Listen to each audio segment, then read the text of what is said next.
Hello everyone and welcome. This is the Silent K and today we're playing MekHQ slash Megamek. And I apologize if I'm just a minute tardy. For some reason I've got the case of the nerves, so I had a last minute shot to help calm me down a little bit. Hopefully that works. And I think I might be nervous because I would like to introduce, at the request of our newest member of the Discord, Moleman, I have added not one but two players to the roster, starting with Lieutenant Ruby Stiletto Singh Gilmore, who's starting off as a veteran pilot who brings with her a Cronus 3M. As per all player characters, she's starting with 1 tactics, 1 strategy, and 1 edge, with the second edge awarded with the completion of her first mission. Ruby Singh grew up in an unremarkable Free Worlds League family, and much to the dismay of her pacifist parents, showed a profound love for all things martial. Signing up for the Free Worlds League military, she showed exceptional talent for mech piloting and gunnery, graduating near the top of her class. A solid but unspectacular 15-year career in the Free Worlds League military eventually led to a long-term posting on Talitha? I'm gonna go with Talitha, where she met and married her partner Penny Gilmore, becoming Ruby and Penny Singh Gilmore. Deciding to call an end to the nomadic military life, Ruby took up position as a chief test pilot for Penny's family business, Gilmore Tech, helping them to develop their hand-built mech model, the Cronus. With sales flagging, a plan was hatched for Ruby to promote the Cronus across the inner sphere by taking to the battlefield in one, utilizing her unrivaled knowledge of the chassis to score tens of kills with various Merc outfits. Her partner Penny, an experienced Mech Tech, accompanies her on this journey, keeping the Cronus in immaculate condition.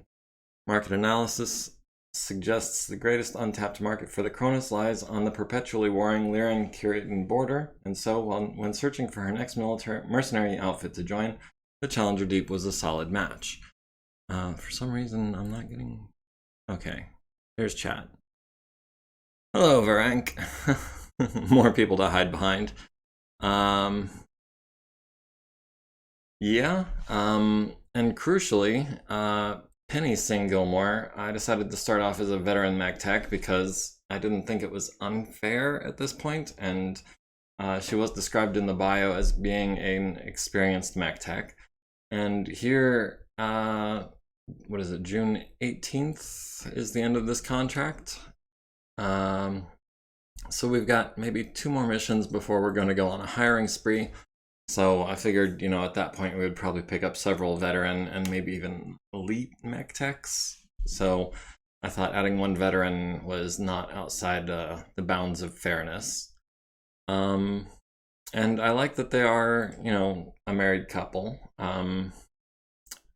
Which actually makes me think if Earl Sinclair... random guy, if you would like, I could actually add your wife as a dependent, or perhaps some other role if you're so inclined. Just let me know, either in the comments or on the Discord. Like, comment, follow, subscribe, be part of the community. Just had to plug it, I know. So yeah, if you'd like to just let me know. I'm sure we could find a portrait for Earl's wife. I think that could be a lot of fun. We do have 2 dependents, and one of them actually has 5 XP. I had to double check that I'm on active personnel and not all personnel, because I know that we have more dependents that I got rid of because I'm foolish and didn't think, oh hey, that's a source of XP. So yeah. We do actually have a couple dependents. Frode Hagter with a point of artillery actually is... Let's go ahead. Before I forget, we're going to go new skill, and we're going to go gunnery vehicle. So we can go ahead and change your primary role to vehicle gunner. And now we have 1 more gunner with skill in artillery, which could be important. That's something I started doing with the the Fighting Bulldogs a while back. By the way, the Fighting Bulldogs have kind of been on hold lately. I've been playing more Master of Orion than anything lately. So the Fighting Bulldogs are kind of on a back burner. I haven't played much of them lately. But one thing that I did before I started getting into Master of Orion was I was trying to organize the dependents that had enough XP into their classes that they would take on. So some of them, you know, just spawned with random points of certain skills. And so as they, you know, I put a note in their personnel log that they were slated for certain career paths, depending. Like several of them had oblique attacker, which is an artillery skill that's, Master of Orion 1. I was going to try to get at least one game in to finish, and then I was going to maybe think about Mu 2. I don't know, Mu 2 is different than I remember. I remember it being very, very similar to Mu 1, just with a few more advancements, but I was watching a Let's Play on YouTube, and it's really not the case. There's a lot more to it than that. It's a lot more Civ-like, I would say. So I don't know if I'm going to follow through with that plan or not. Remains to be seen. Still highly possible, I would say. Russian bro, hello, how am I? Yeah, speaking of which, we were in the middle of a battle. And Russian bro, you are actually, let us select the blackjack. You've taken a couple of dings, nothing too major. It looks like 10 points off the right leg, large laser to the left arm probably a large laser PPC to the center torso. But still, all systems are nominal. I'll survive, so that's not important. I will do my honest, legitimate best to make sure that everybody survives. But there is a whole cadre of sensor returns over here trying to make sure that doesn't happen. I think the Trebuchet is pretty much out of the fight unless he starts moving reckless. He's actually fairly fast. I believe he's a 5'8". Yeah. So if he really wanted to, he could get to like here-ish in one turn. And probably up to like here by turn 2. And even moving recklessly, Hoser is going to be hard-pressed to make it more than about here in the same amount of time. So, I guess it's fortunate for me that Princess doesn't like to move recklessly. How many kills? I hadn't taken any notes regarding who got what kills last week. So presumably I would have taken a note if someone had gotten an unconfirmed kill. But I can't recall who killed what so far. I think we've only gotten 1 kill or 2 kills maybe as a unit. Seems like I think mostly we're just going for the disables and then just trying to get away. Lark, hey, how's it going? Yes, move recklessly and deliciously. We will be moving as recklessly as the dice allow. That said, the only person who has thus far failed a reckless roll has been Hoser. And that was because I pushed it. I tried to run, I tried to get a 6, I didn't get the 6. And I do apologize for that. Hoser is in pretty good shape. It looks like he's lost something off the left torso, a couple points off the right arm, but mostly intact. And I think for the most part our plan is working. We had a couple of mechs, including the allied Valkyrie, running up the right side. We got a PSR quota to fill. Also, the Wolverine had started up the right side, but kind of doubled back to try to support the slower moving, non-jumping mechs that were advancing up our left side. I feel like for the most part, we have actually outrun the worst of what the enemy has to offer. I know that there's a hunchback down here, I'm not sure which of these guys that is, but at a 4-6 and moving in this darkness, I don't think he's gonna catch up. So yeah, I guess we can just get into it. We'll need a 4 for that, so only a 2 or a 3 fails. That's it's actually a 1 in 12 chance of failing. That's higher than I had reckoned. I thought these were a little bit safer than that. But 1 in 12 is an acceptable risk. Thank you. Whereas the 6 that I needed earlier when I was trying to run with Hoser was, what, failing on a 2, 3, 4, 5. So that's 3, 4, 6, 9, 10. That's a 10 out of 36 chance of failing, which is significantly higher than 1 in 12.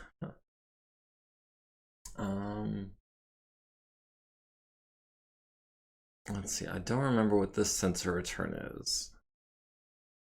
Or this one. I maybe should have spent a little more time reminding myself who was where, but I think the plan was to try to scoot up this way through this one woods hex. Is this a light or a heavy woods? Snyder. I had a random army table bug playing ATB the other night. I was playing in 3010 against Free Worlds League, and they had a clan Omni in their force. Whoa. Yeah, that's not fair. I would have GM mode edited some of the conditions for that battle. Unless you had enough of an edge that you thought you could take it. Mad Cats in 3010, baby. Yeah. Is that going to be a 6? That is going to be a 6. We are going to go for minimal evasion. That does give us 6 hexes to the Whitworth, which is not a bad range for an archer. Especially because he has no movement modifier. A Lupus Prime. I blame Wolves Dragoons on an Omni-Mech that early. For real. Okay, Drillson, Hover Tank, lots of movement points, is probably going to catch up to us, even at Reckless. Because he's paying, what is it? 4 movement points per hex. So if he, just by flanking, he can move 3 hexes, which is all we're doing recklessly. Let's see, Petra, our team captain, in the Orion. We get there without running? We cannot.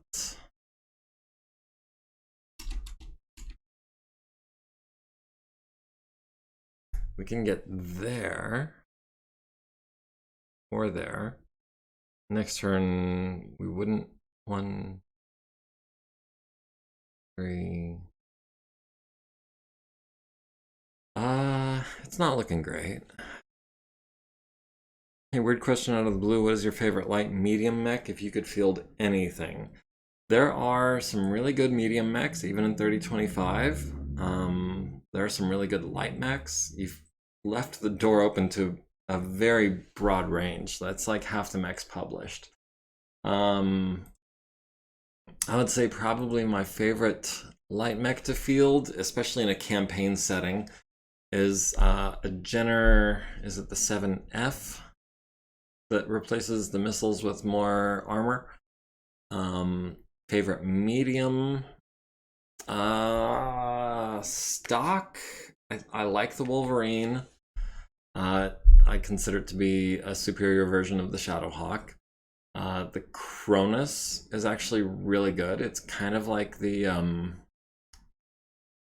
what is it? The Griffin S with the large laser and a couple mediums, and it replaces the LRM with an SRM. So I do like the Cronus a lot. Hunchbacks are good.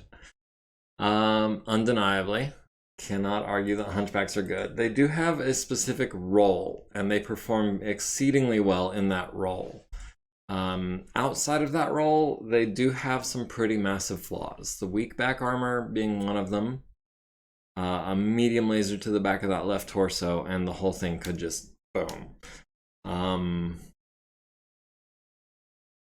But used properly and as a unit, the Hunchback is astoundingly powerful. I love the autocannon 20 on a 50-ton chassis. I want to hold off on the Wolverine for right now, because the Wasp and the Phoenix Hawk haven't yet.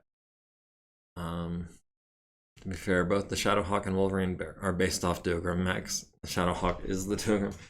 Yeah, and I understand that, especially in the early days of BattleTech, they were given the artwork that they had the supposed rights to. And they were told, hey, come up with rules that let us simulate the weapon systems that you can see in this artwork. And the Shadowhawk is kind of overgunned in that respect, I think, in that it tries to do too many things with the SRMs and the LRMs. Phoenix Hawk, yes, Phoenix Hawks are amazing. I forget if it's the one... Wait, which one is the 1D? 1D... That's the Davian variant, I'm guessing, from the D. But I forget what it changes. Is that the one that drops the machine guns? Machine guns for heat sinks? Yeah, I love the Phoenix Hawk. It upgrades phenomenally. I love putting double heat sinks on a Phoenix Hawk. It performs so well. In its stock configuration, the Phoenix Hawk does overheat too much for my taste. But the 1D is a good upgrade, I feel like. Alarm Boat Shadowhawk we have in HBS is sort of impromptu genius. Yeah, it has been performing very well, I agree. Now this Wolverine, already running close to hot. Perhaps we take some shots on the Wasp, actually. We get a little lucky. Why can we not Reckless Wolverine?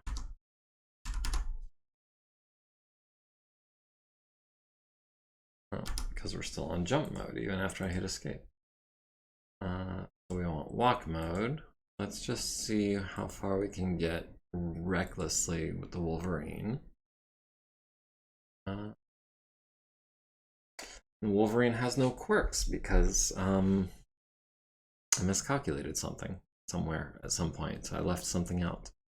So I think rather than moving recklessly and risking falling down, we're gonna take the targeting penalty. If I can turn, thank you.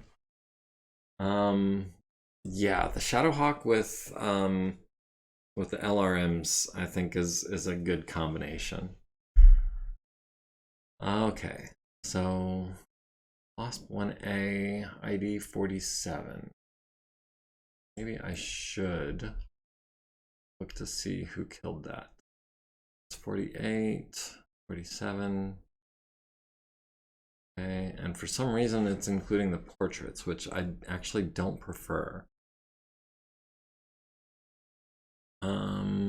Someone destroyed the leg on that Wasp, and I need to know who, because now it has ejected, and that is officially a kill for not being in a stinger. I mean, they're both a little worthless. Was it 47 that we were looking for? I thought it was 48. No, it was 47. And that one goes to Tsubasa. So let me just jot that down real quick.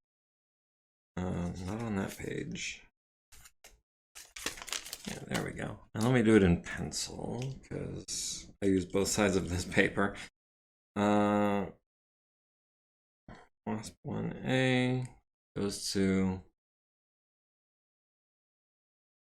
40.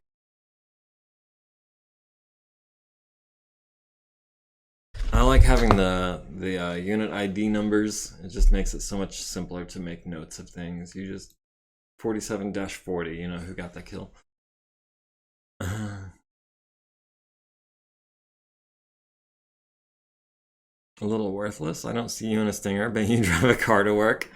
Thought driving to work was a thing of the past. Yeah, I would rather have a Wasp or a Stinger than not have a Wasp or a Stinger, especially in the modern era. That said, I would rather have almost any other mech besides a Wasp or a Stinger. Custom points and some fancy channel perks. I don't have enough followers yet to have all the fancy stuff. I think the next milestone is at 50. Unit ID numbers is a must in Gundam Tech because of the mass production scale of the units involved. Hard to tell who is who when you got 9 dudes on your team and a Gelgoog. Yeah, that sounds about right. I didn't realize that you had 9 people on each team when you did that. Let's see if we can get a little lucky here. Oof, maybe not with both lasers. But 8s, I definitely... Oh man. I really do wish I could fire more stuff. 11 heat sinks. That still leaves us at 4. That was 3, 4, 5, 6, 7, 8, 9, 10, 11. So we're just maintaining our heat levels.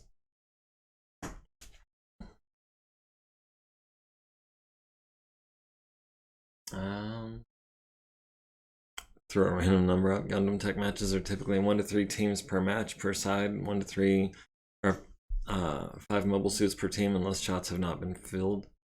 Slots have not been filled. Random guy, hey, how's it going? Gotta go have fun. Working on it. And I hope you get a chance to catch this on YouTube later, because I did actually bring up Earl earlier and the possibility of including his wife in the unit as a dependent or perhaps something else. So just hope you get a chance to get caught up on that before too long. Oh, did not mean to fire that on the 13. Or 15s, we've got an 11 there. We've got a 6 on the Drillson. Looking over the matches since the first, we have seen more LAMs than I'm sure probably were ever produced. Yeah, it certainly feels that way. Maybe here eventually we'll start salvaging them. Probably not starting with a Wasp or a Stinger if we can help it. But we are definitely taking the 6 on that Drillson. What else can we take? We can take an 8 for 10 points.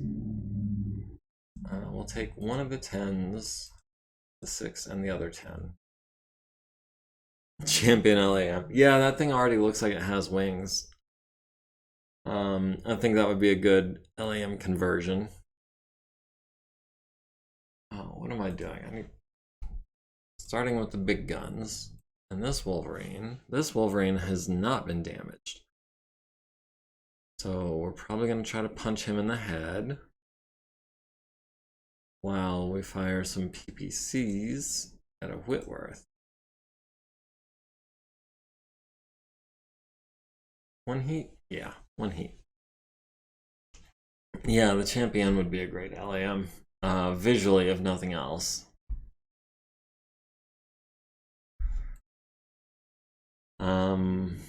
I'm not sure of the stats on that. It has, what is it, an autocannon and a couple lasers?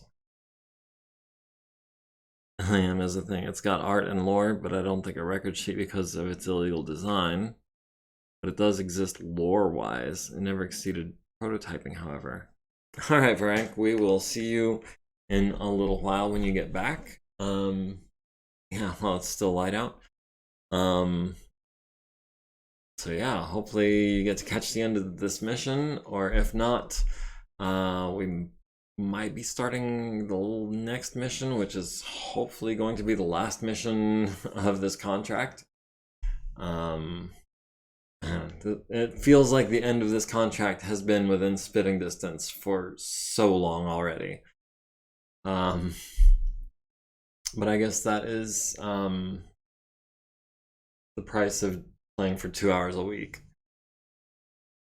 the Matar, the only mech with a record sheet of 0 hex speed. Really? Does it even have an engine? Does it need a gyro?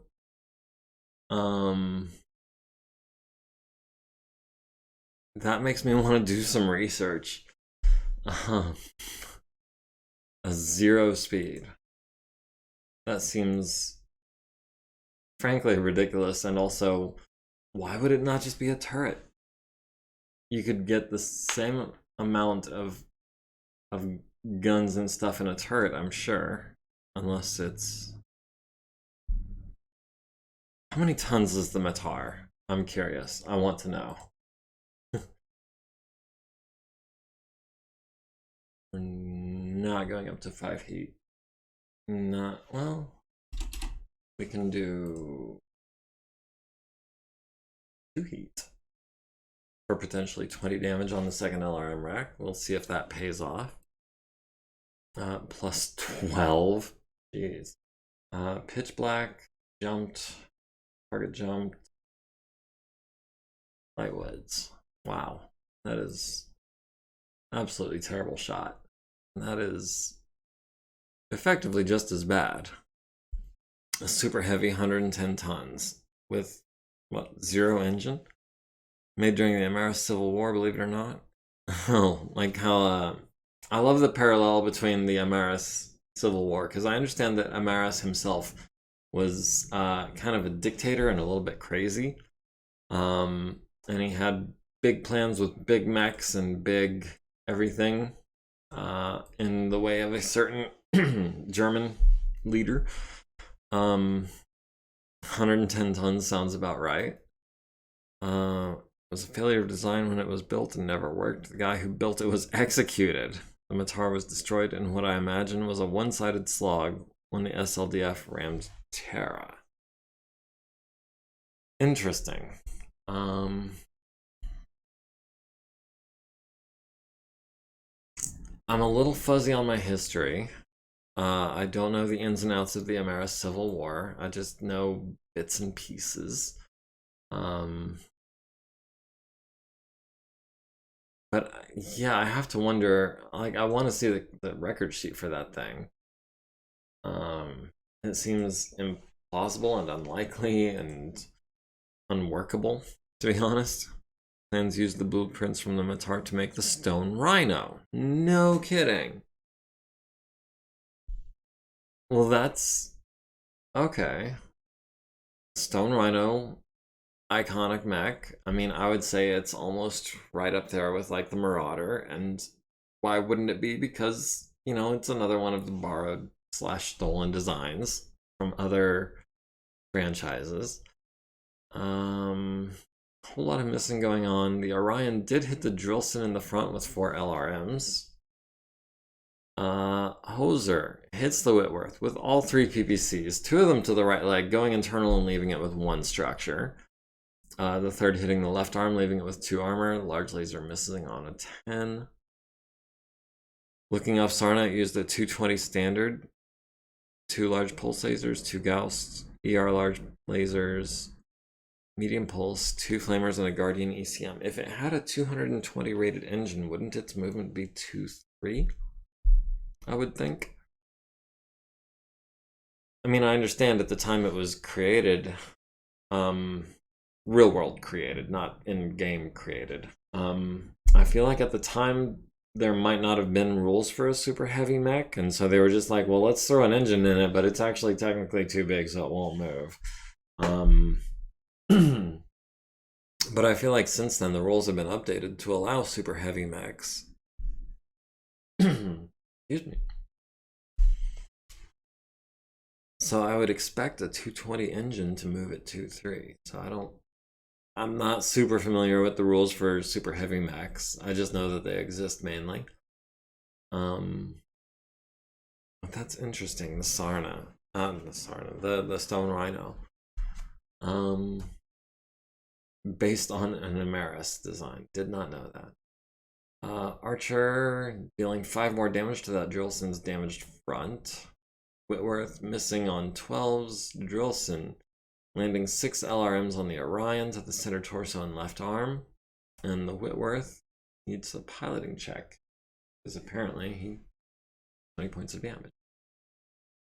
We can try a punch on a 13. It's not even worth trying. Wait, did we not? Did the Awesome not get a chance to punch? He should have been in the arc.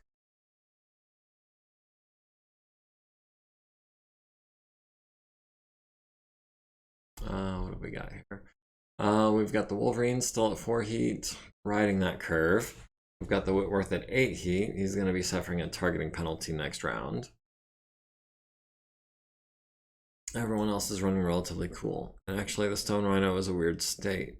It's not an unseen/borrowed design, it's heavily influenced by one, but isn't a direct copy, and as such was never changed really, nor affected by the lawsuits. An aerospace fighter influenced by Crusher Joe, the Sparrowhawk also shares the state of being borrowed but original. Interesting. It amazes me sometimes how murky and unclear all of the legal ramifications of the various sources of Battletech lore are. It would have normal movement if not for its non-functional upper and lower leg actuators quirk. Interesting. Because again, I feel like it was probably designed during a time when super heavy mechs weren't allowed by the rules, and so they found a way to, I guess, kind of create/allow it in like a one-off kind of way. I've never even heard of that quirk before. That is non-functional actuators. I wonder if that's coded into Megamek. I wonder if you can actually make a mech like that in this game. That would be interesting. Oh. Couldn't punch him because he's prone.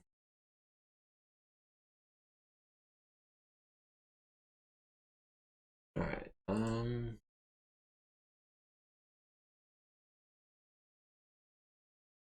one-off quirk to represent the engineering failure that was the Matar, so who knows.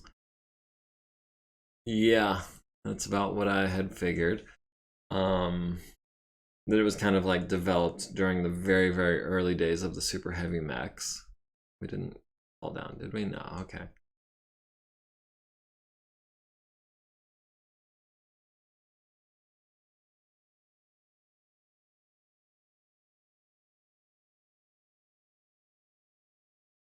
Get the Ryan out of there, hopefully. Oh, that Whitworth got close, got fast. We might. Let me take a look at this guy. You've got 1 point left on your right leg. I would love to kick you so hard. From the TRO, it's published in the Matar, appeared in 2013 in real life. That would help me if I knew when the super heavies were actually introduced, but I don't. I kind of took a hiatus from Battletech for about 20 years, between about 2000 and 2020, give or take. Those are just top of the head estimations. But yeah, I kind of missed a lot, including, I guess, the introduction of super heavies. Like, I'm still not caught up on like the Jihad and Dark Ages eras. I really don't know actually what happened during the those two eras, because I wasn't reading the fiction. I wasn't really buying the books or anything like that. Not really familiar with anything post-Jihad. Now, who remembers when the Chameleon didn't have a record sheet? Yeah, I remember that. I remember when it was used as, I think it was the example for custom mech building. No, I'm thinking of the Merlin. Merlin, in the original edition of the rules that I have, was the example used in the mech construction section. But it was not an official design at the time. It was later. But Yeah, old school Grognard. Missed a lot, but I remember the olden days.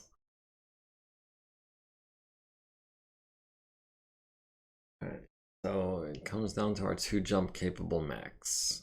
Who moves first? All the cool kids know how to get the Chameleon and Crescent Hawk's Inception. I read how to do it a while back, but I don't remember.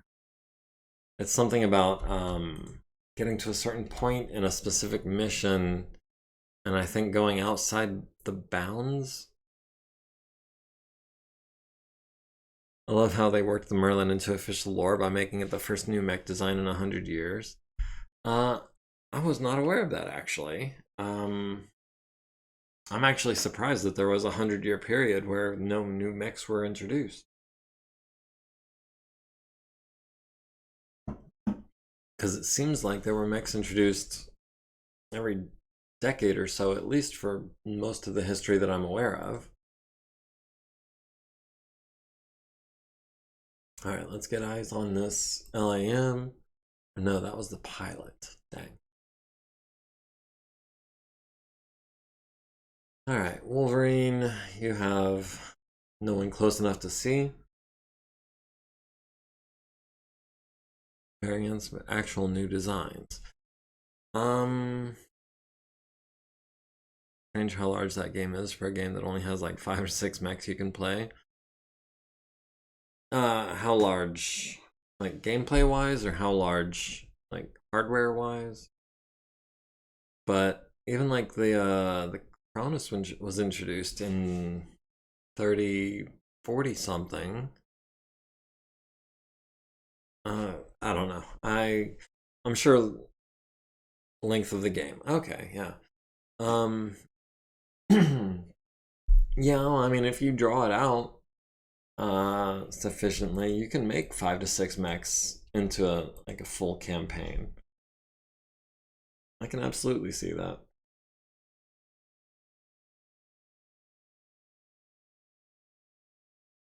So it looks like we've just got the one roll of 11 here.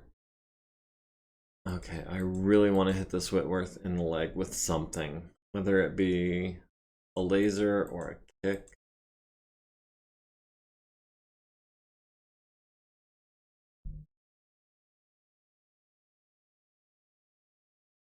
It looks like lasers is the only option we've got for an archer. That's not ideal.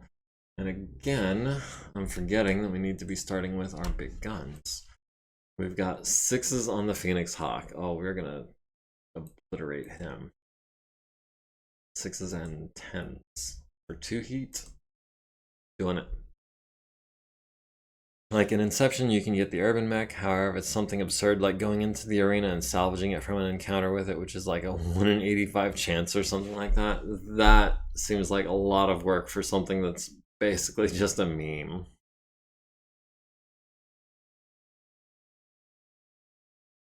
But there are people who,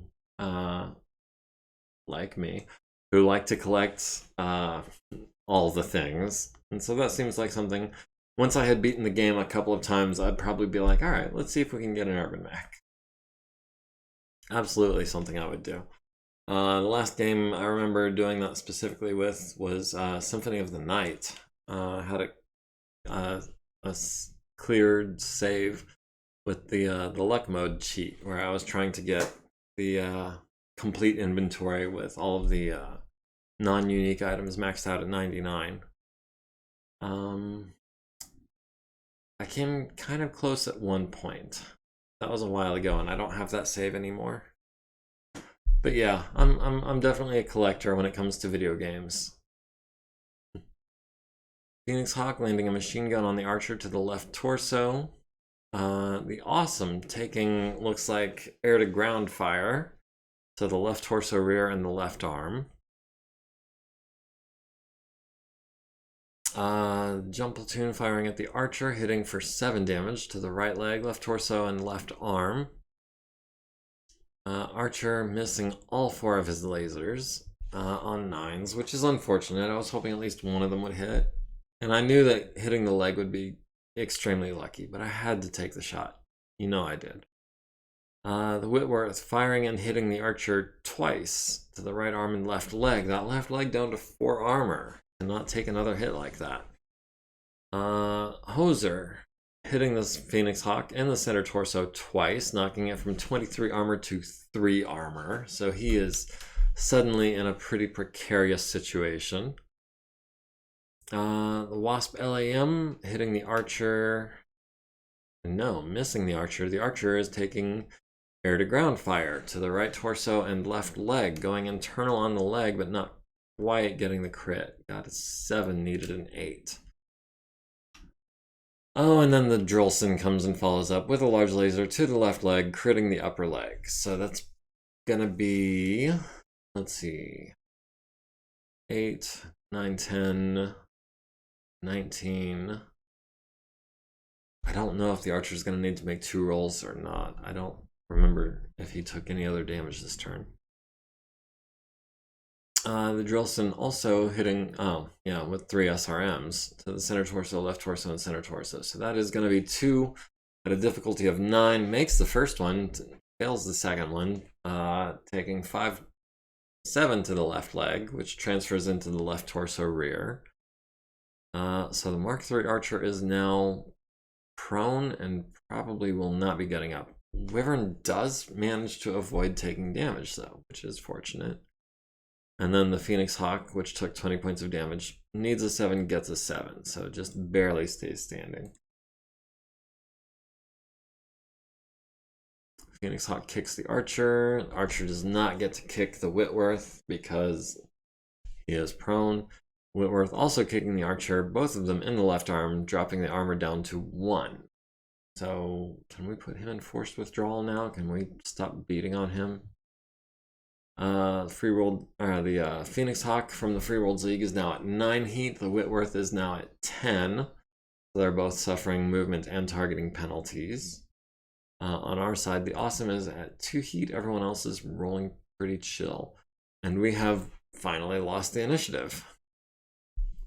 Getting an urban mech like that may seem like a weird non-functional endeavor, but it is a game where the heaviest mech is, I'm sure, is the Chameleon.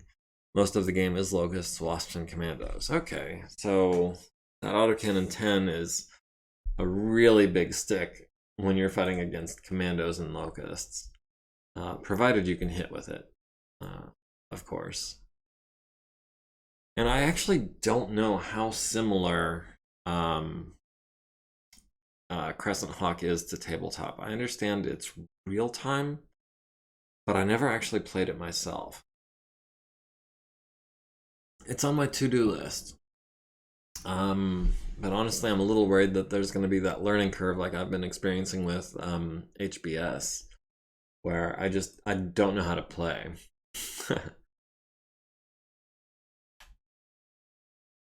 Where it's just so radically different from what I'm used to that I just have no idea what I'm doing. And honestly, I prefer to play games that I'm already good at.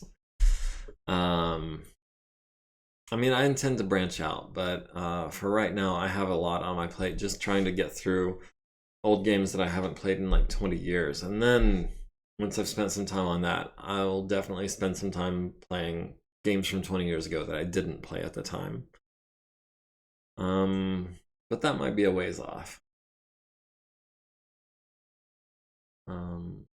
No promises. Might get around to it eventually, but it might be a while. I don't want to suggest any kind of time frame, for fear of having then a standard to hold myself to. I much prefer the free form, kind of chill vibe that I've got going on right now. It's I guess a low commitment kind of situation. So Petra has fallen down in the Orion. Do we have enough movement points to stand up? We should have only used 1 so far, if it'll tell me. Orion currently walked 1. Okay, so we should have 3 movement points for standing up. Means this should be a 4 or 2. Okay. I was counting the darkness. I guess I didn't need to. Alright, Wyvern. In the Legless Archer. These guys are just gonna beat on you if you're not in forced withdrawal. And I wish that it would tell me when forced withdrawal occurs for my mechs, whether or not it enforced it, but it does not do either. Neither enforces nor informs me. So now I have an option. Do I eject and hope they don't gun down Wyvern like they did Murdoch? Or do I sit still and hope they stop shooting at me because I'm crippled? Oh, we're not crippled. We're at moderate damage. They're not going to stop shooting at me this turn. Alternately, I could try and get up on 12 or something.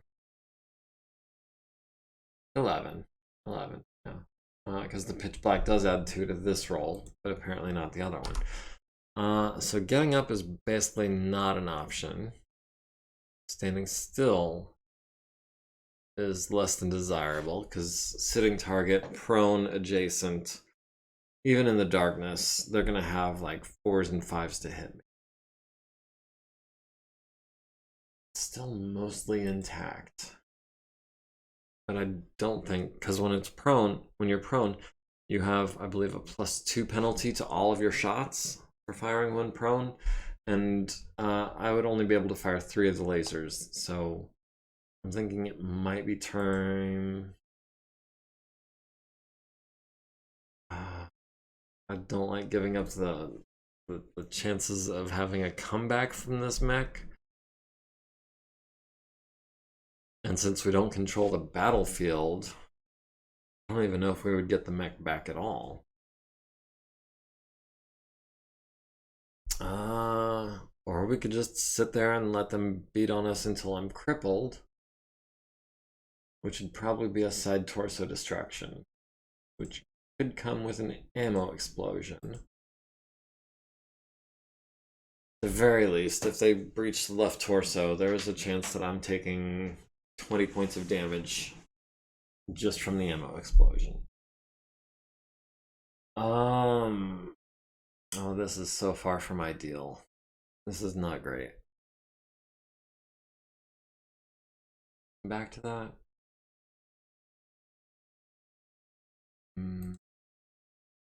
Maybe if we present another target, they will ignore him.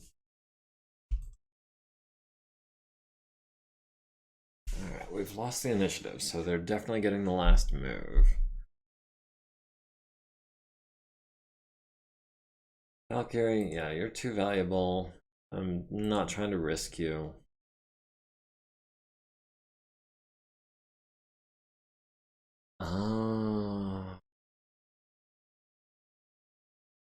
Do we send Tsubasa and Pedro back down to cover Wyvern? How do we play this? I'm open to suggestions, provided they're timely.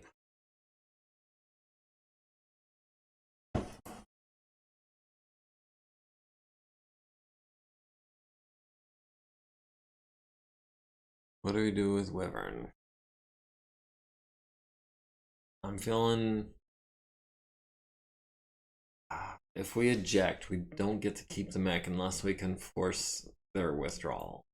They have a lot withdrawal.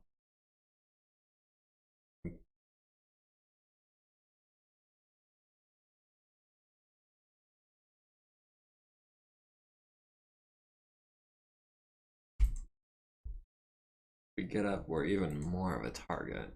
We're not gonna get up, we're gonna fall. Because it's an 11. Yeah, Orion needed a 4, gets a 3. And then needs a 2 and gets a 7. So we took damage to our legs. That right leg is down to 9 armor. Okay, rude. Archer needs an 11, gets a 7. Takes 5 to the left arm, critting out the medium laser, and 2 to the right torso. Wyvern makes his first consciousness check. I had forgotten that was going to be part of the risk. And he barely stays conscious, so it could have gone worse. On a 2, he would be even more of a target than he already is. So we've got impossible target on the Phoenix Hawk. Outside of visual range. Because apparently everyone stopped using their searchlights.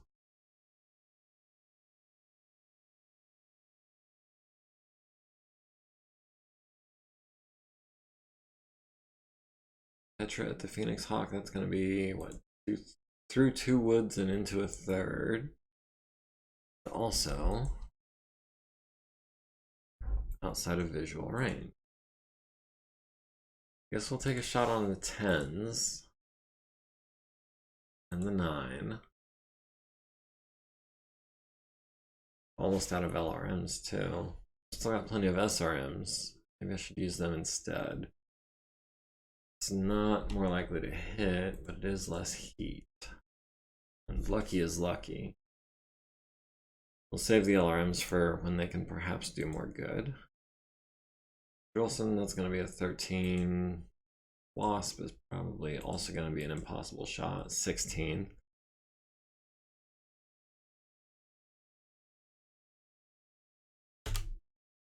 I'm just doing this because it never hurts to be sure that you've got no target.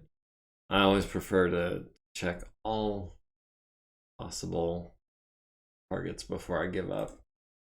So you never know. It could be the difference. Where's a good nuke when you need one? Yeah, just target that like somewhere in this area. Take out, you know, these 4 blips down here. Maybe some of these guys. Kind of want it to be right on the edge of where Wyvern is. I've forgotten what we established the blast radius of a nuke was in hexes. But yeah, I think we could probably land a nuke at the very edge of this map, and I don't know. I don't know much about nukes. I'm just gonna be straight honest with you. But Tsubasa has no targets. Wyvern is being a target. Things are less than great. We've got 10s there. We've got 6s on the LAM.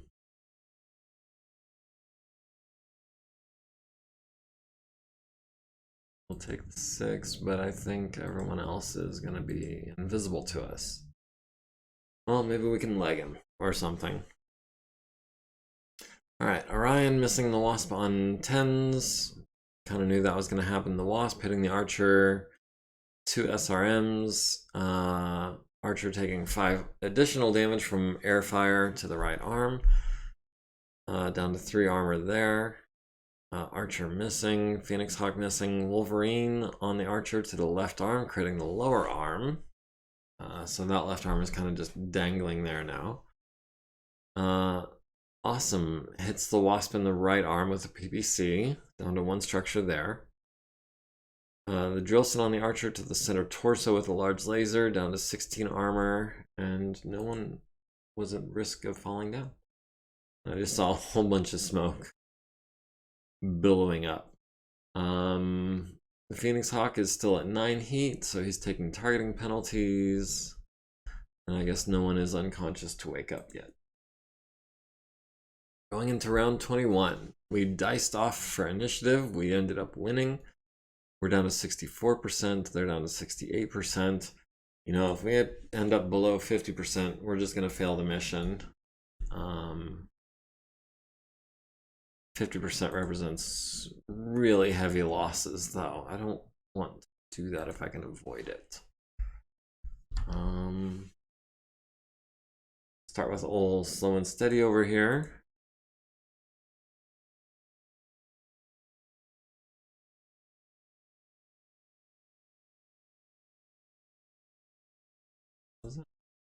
Oh, I thought I saw a unit down here in this corner for just a split second.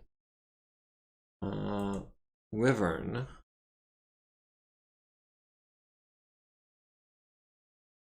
Will attempt again to get up. With 1 movement point, he just needs to get off the map as much as possible. Didn't think that was going to happen. Now there's infantry there. Okay, so he's going to be getting shot in the back for a bunch of 2 points.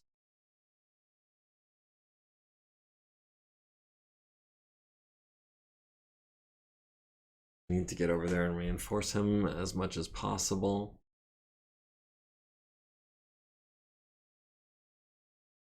How many hit points does this jump have? 21. They are in the open.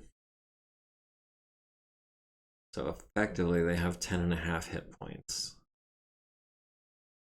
I can get in visual range. Oh, don't fall, Petra. Oh, man.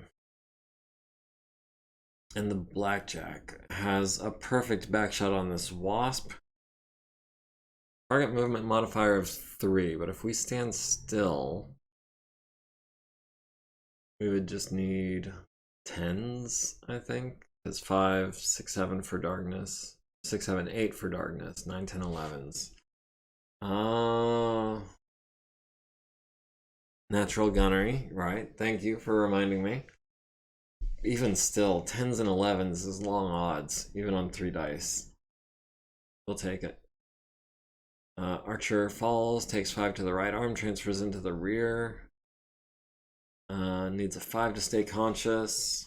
Might have to stop doing that.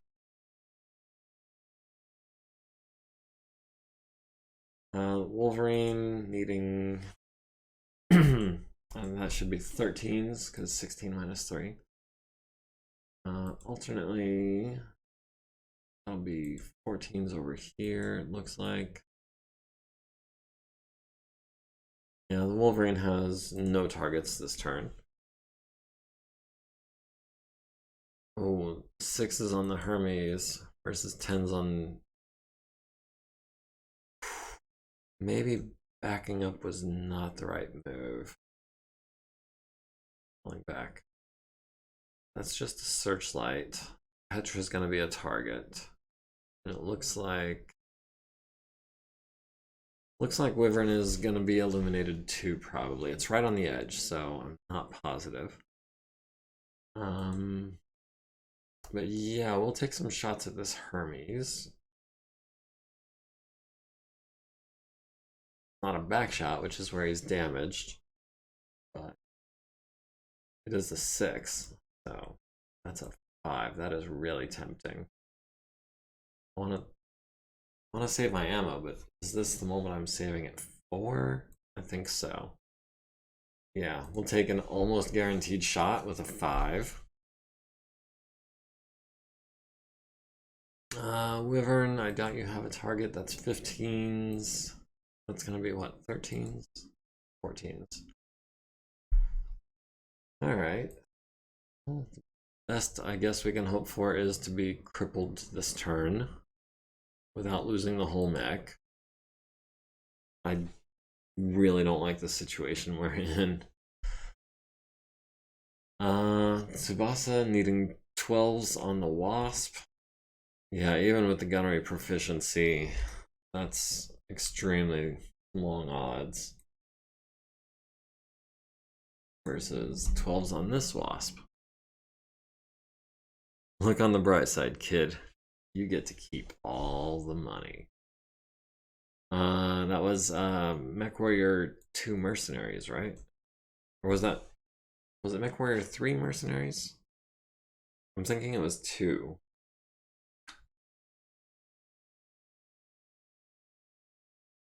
Yeah, because MechWarrior 2 had 2 expansions, the Ghost Bear and the Mercenaries.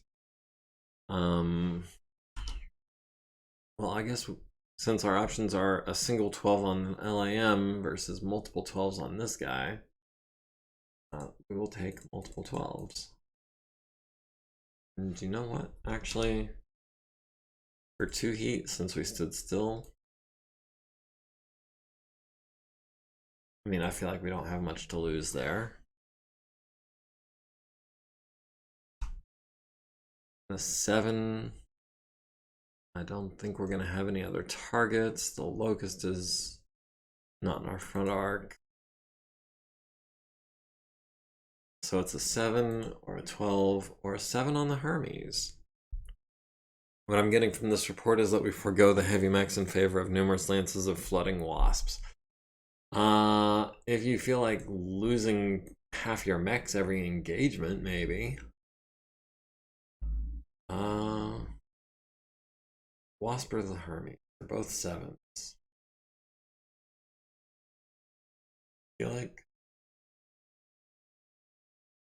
I feel like the Wasp isn't a bigger threat, but is easier to deal with. We can just hit with that one PPC, it could really mess him up.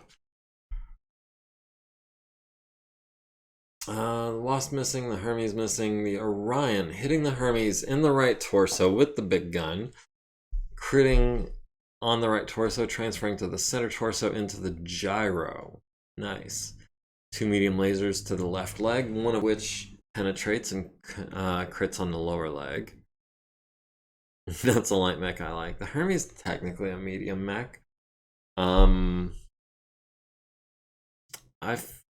feel like it's undergunned for what it is for a 40-tonner. Oh, 3 medium lasers. I was thinking of, am I thinking of the Hermes 2 with the autocannon?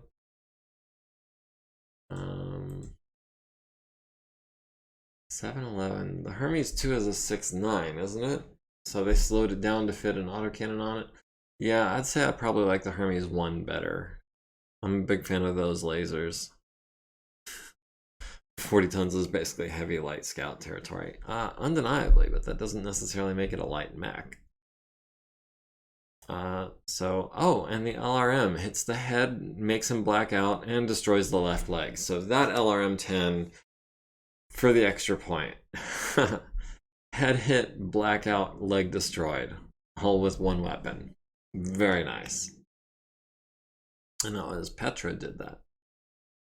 So, we'll just go ahead and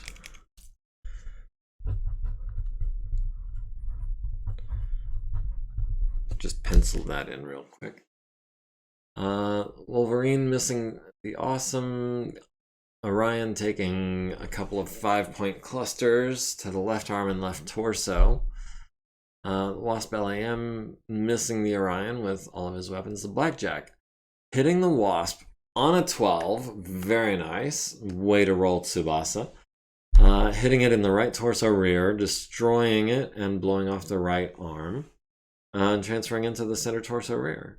And almost hit with one of the mediums. So, very nice shooting. Very nice. That Wasp is now down to just his SRM, I believe.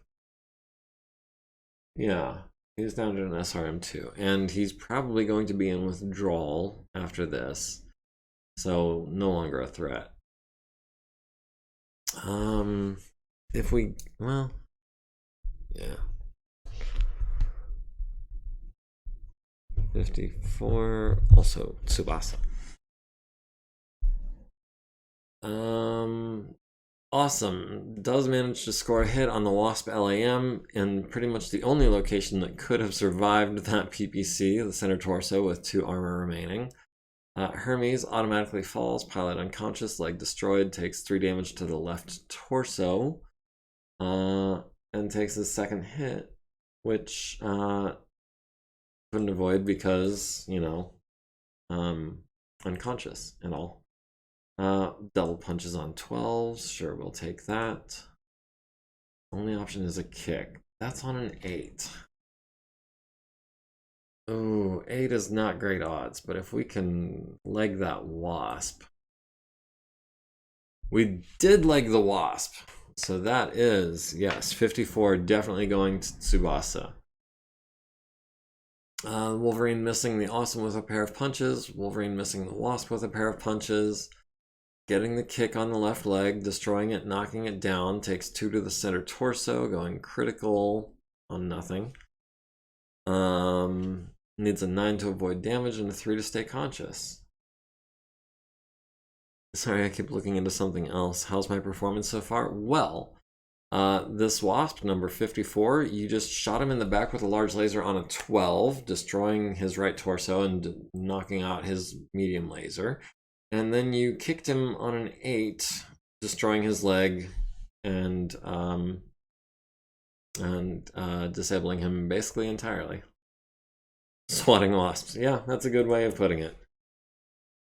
Yeah, he's toast. He's down to just to the left side of his mech. He is almost certainly going to eject. Blackjack is at 2 heat. Orion is at 2 heat. Everyone else is pretty manageable. No one's making consciousness checks yet because there is a 1-turn delay on that. Do we get a kill credit on an eject? Yes. Assuming we make it out of this.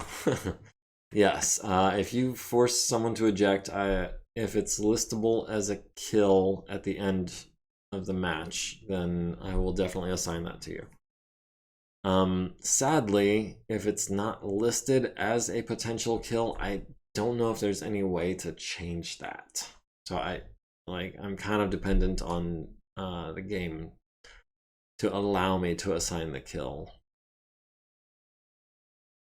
And honestly, I'm not always real certain what the exact circumstances need to be for it to be listed.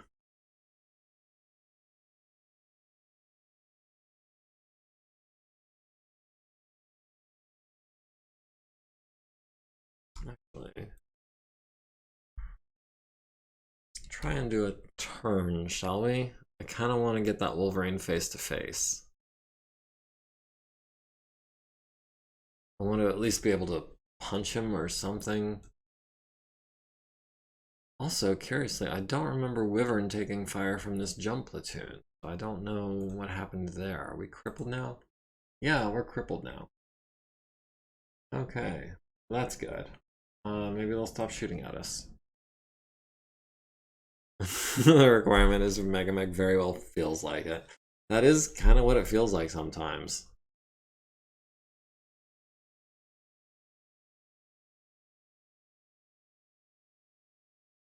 Alright, so the jump platoon, not so much of a threat anymore. If we can get away from them, they won't fire on Wyvern. I think it might be time to have Petra fall back. So we will Reckless. We will back up. We will go 3 hexes on a 4, I think. Yes. Alright. So that's the jump platoon essentially neutralized. We just have to stay on the move to stay ahead of them.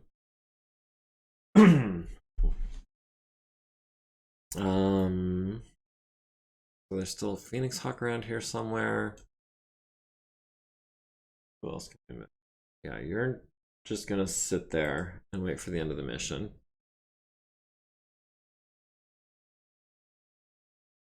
Tsubasa. This Locust hasn't moved yet. Probably only gonna move 3 or 4 hexes.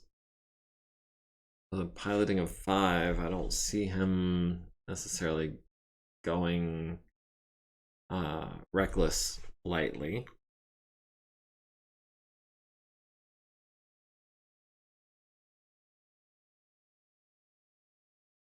How about we do something like this? Try to get that Wolverine off of Hoser.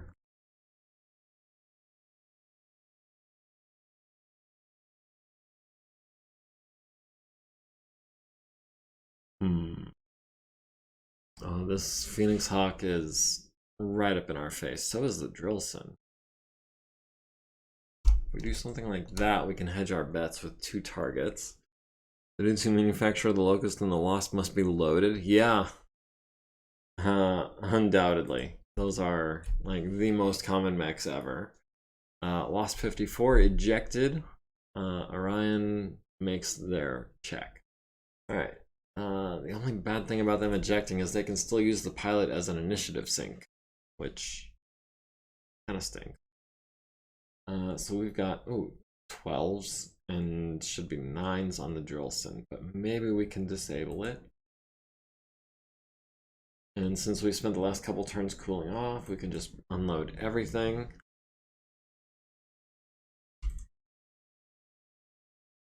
That's an 11. That's a 10. Who knows? We might get lucky. We'll do all the 10s.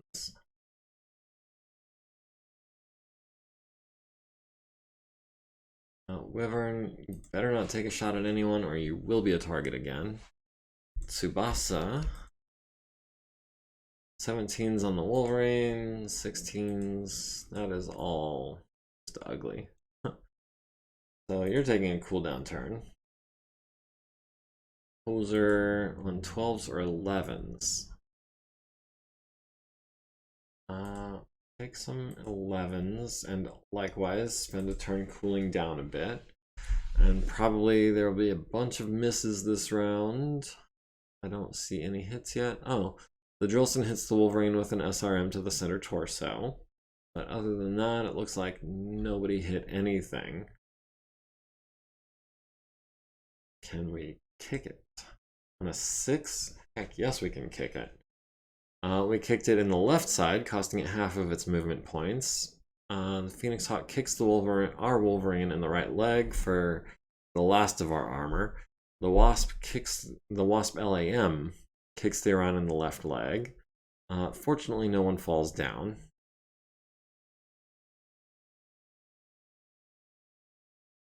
Orion is at 2 heat. Phoenix Hawk is at 6. And I thought someone had a consciousness check to wake up this turn, but I guess not. We have 1 initiative. We're starting to pull ahead again, BV-wise. I mean, we're never going to take out their Air Force because, you know, they're invisible. Hardly seems fair. Wyvern, yeah, you're just going to sit there. Tsubasa, I'd like to go after that Wolverine if I could.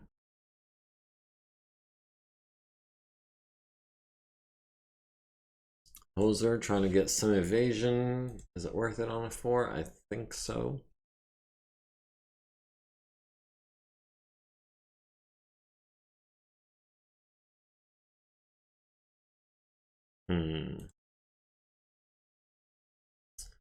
Yeah, this mission is turning out to be a lot more challenging than I was hoping it would be. Alright, let's give that Wolverine somewhere to jump to. And maybe they'll do it. Death. Offering a back shot to the Wolverine. Petra, at the Phoenix Hawk who jumped 3 hexes. How is our armor looking on the Orion? Pretty solid-ish.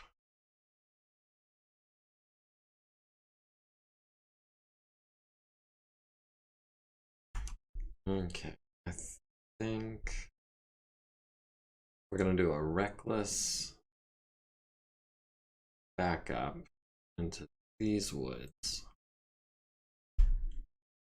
Yeah, that Phoenix Hawk kicks for 9. I don't really want to take a chance on that.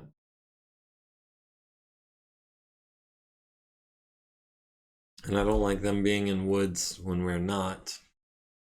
Because that gives them the edge. Because, you know, can't abide by that. It's all an odds game, I find. So, like, anytime that the odds are not in my favor, I tend to break off and disengage. If the odds are in my favor, you know, full steam ahead. Pretty solidish, doesn't inspire confidence. No, and it's honestly not meant to. I don't have a lot of confidence right now. We're down to like 64%, and that's way lower than I like to be. I prefer to finish a mission with like 80 to 90% of our forces intact at least, preferably 100%, but you know, that doesn't happen. We'll take a 10 and 12. Yeah, we'll take the lasers because we're running low on SRM ammo. And of course, need to be firing our big guns first, so we've got a 9 there.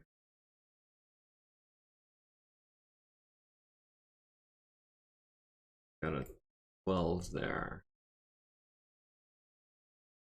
We're not going to be able to punch with the left arm in that hex. So it looks like a 9 versus, it's going to be what, a 12? Yeah. 1 9 or 3 12s.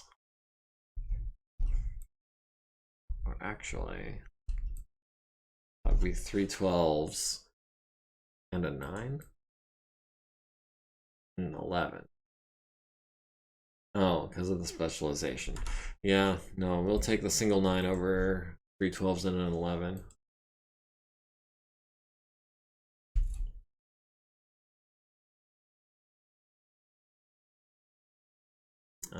Those are 11s because circumstances.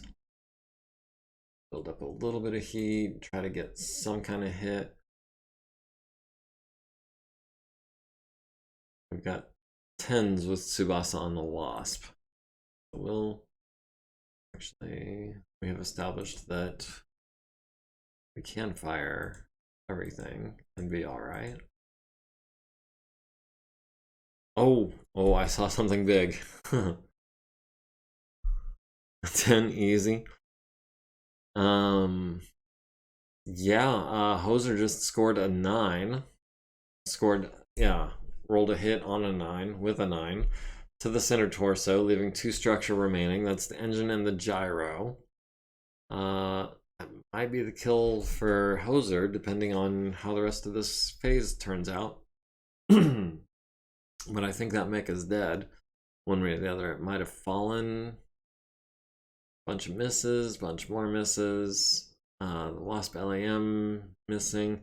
The Orion taking 8 damage to the center torso. Must be a large laser on one of those fighters.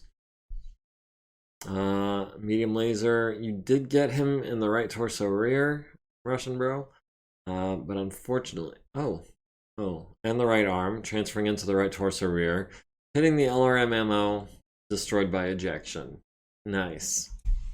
So that is another Wasp chalked up to Tsubasa in the Blackjack. So we are working it out. We're not going to kick a pilot. It looks like Wolverine is probably going to be punching Hoser in the back. We're not going to step on the pilot either. Oh, he tried to kick on a 9. Needs a 6 to stay standing, makes it 12. And we accidentally picked up an enemy pilot. Wolverine is at 2 heat, Orion is at 2 heat, Blackjack is at 3 heat, Phoenix Hawk is at 5. It's on LAM. You look at them hard and they crumble. I mean, some LAMs are tougher than others. The Phoenix Hawk LAM has a little bit of armor. And actually, if memory serves, the Stinger and Wasp LAMs are 30 tonners, so they presumably have at least roughly the same amount of armor as the non-LAM versions. Alright, this Wolverine hasn't been super effective against us yet, but he keeps trying. Phoenix Hawk is also kind of being a butthead.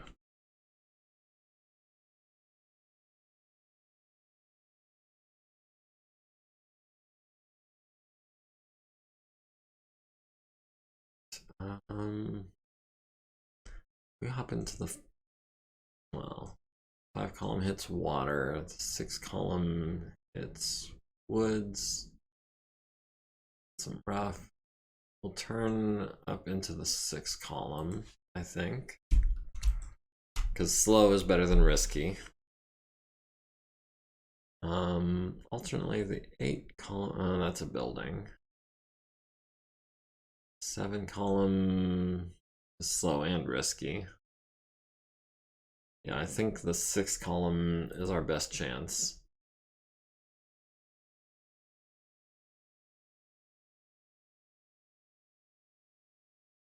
Wyvern, play dead. Huh.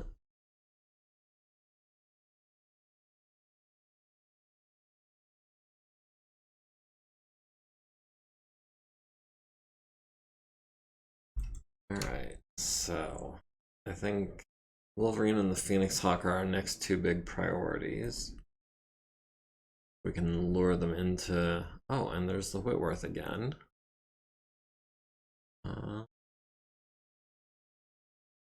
What? We can have Petra stand still, maybe. Try to maximize our odds against this Whitworth. Yeah, maybe lure in the Wolverine for a back shot or something. Or they can try to close with our Wolverine. We've got a 3-4, they've got a 4-5, so that automatically puts all the rolls in our favor. We outgun them.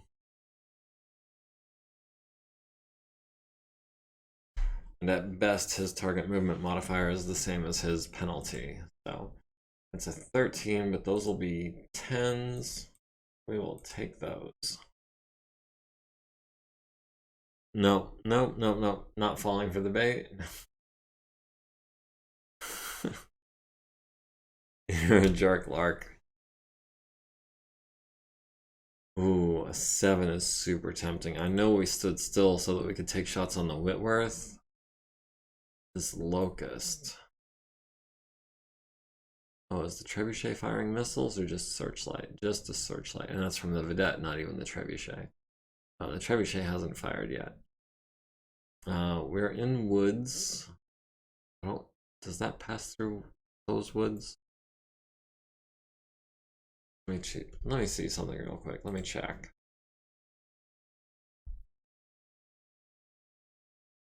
Okay, yeah. So that does pass through that hex.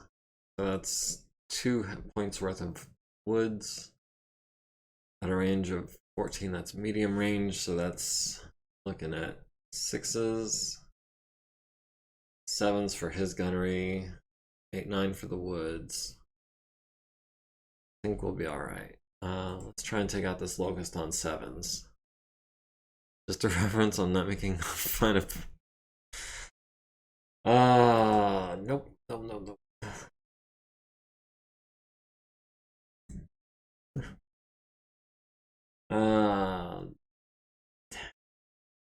No, you got me. You got me. I can admit when I'm gotten.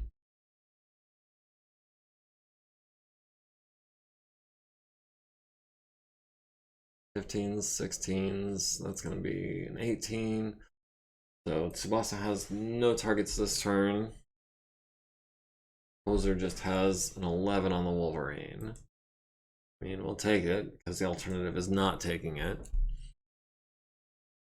Our Wolverine missed their Wolverine on 10s. Their Locust missed. Our Orion on the Locust only gets 1 glancing blow. 4 7s gets 1 glancing blow to the left arm. Talents, dude. Yeah, your talent does not extend to getting a 14. Because the wasps are gone. Yeah. This is essentially true. The Whitworth at the Orion, landing medium lasers to the center and left torso. The Orion also taking, looks like, a large laser to the left arm. Hoser missing on his 11. So that round kind of did not go our direction. Can we kick him on a 7? That would be lovely. We did kick him in the left leg for 11 points, leaving him with 5 armor remaining. He needs a pair of 6s to stay standing, but he does get them both. All of our heat is 1 or 0. All of their heat is at 0.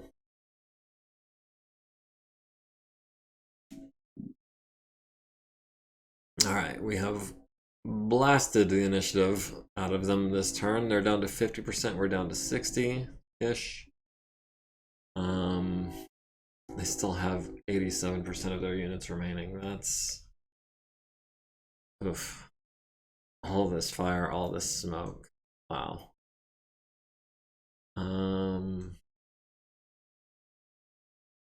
Alright, well, we know you're not going anywhere.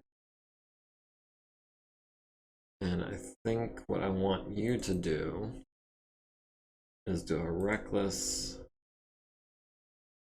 We're not retreating. It's a strategic maneuver.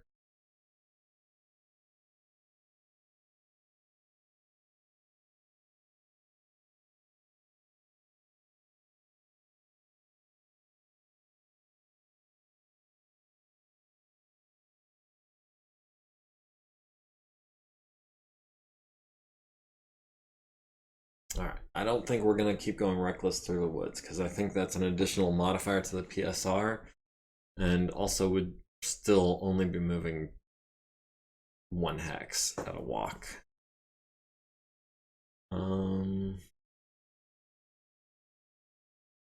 however, are going to go for back shots on this Whitworth, which is already, I think, damaged in the back. If we get a little tooltip pop-up, that would be nice. If not, we'll do it this way. No, your back armor is intact. It's that right leg that we really want to hit.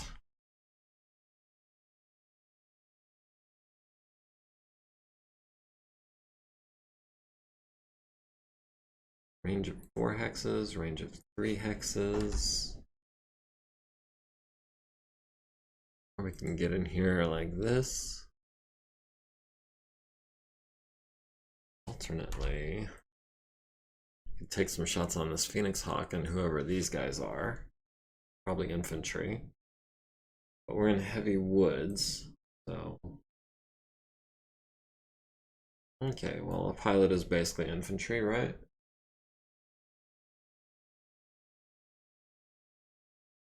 15s. 12s. I mean, he's on foot, isn't he? No, it's not technically infantry. I was just trying to cover myself. We'll take some 12s. Not enough to overheat. Because even if we do hit, it's going to be a glancing blow. Best we can hope for is blowing off an arm, I think. 15, 13. No, I'm not firing artillery. We do not have artillery in this battle, fortunately. Oh yeah, welcome back. Sorry, it totally slipped my mind that you were gone. Yeah, we are still working on this. Things have progressed.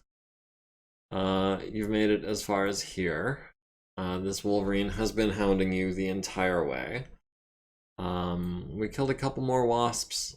We're trying to finish off this Whitworth, trying to do some damage to this Wolverine. M50D nuclear artillery. M50. Is that real world or is that battle tech? I don't know. Taking a couple of 12s, but not trying to burn the heat, not trying to waste the last of our ammo.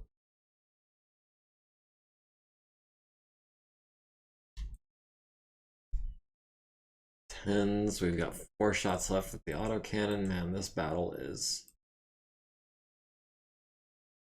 really taking its toll. You're not firing anything. No, that's a 12. Whereas we have a battle fist on this hand. It was real. Nuclear artillery. Yeah, I believe that was a real world thing. I just wasn't sure what the specific reference was to. We'll go for the punch with Hoser, because I think the odds are better than one in, rolling a 12. Blackjack missing, Wolverine missing, Wolverine missing. Orion hits the Whitworth in the left arm, destroying it, transferring into the left torso, medium laser to the left leg. Whitworth landing a medium laser in return on our center torso. Drillson at the Orion, hitting the left torso for 8, leaving us with 3 armor. And 6 LRMs to the right armor and the left torso again, leaving us with 2. Wolverine, can we kick this Whitworth, please, on a 9? And I think we'd need a 6 to stay standing if we fail, but I think it's worth it. Tsubasa, who?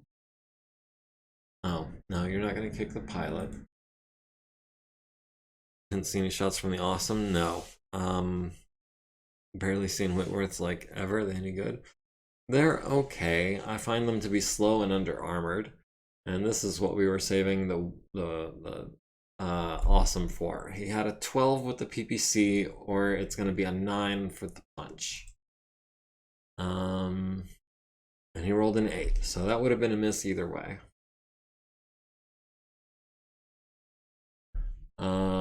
Their Wolverine misses the kick. Our Wolverine kicks the Whitworth in the left leg, leaving it with 2 armor remaining. Oh, and it does have the, I believe, the weak legs quirk, which means that if you get kicked, you automatically get a crit roll. So they're not my favorite mechs, but if you can keep them out of the line of fire, it's a decent fire support mech. I think it's a 40 tonner or 45, yeah, 40 tonner with 2 LRM 10s, which is pretty respectable. And the 3 medium lasers are no slouch either. So I would say it's a fairly well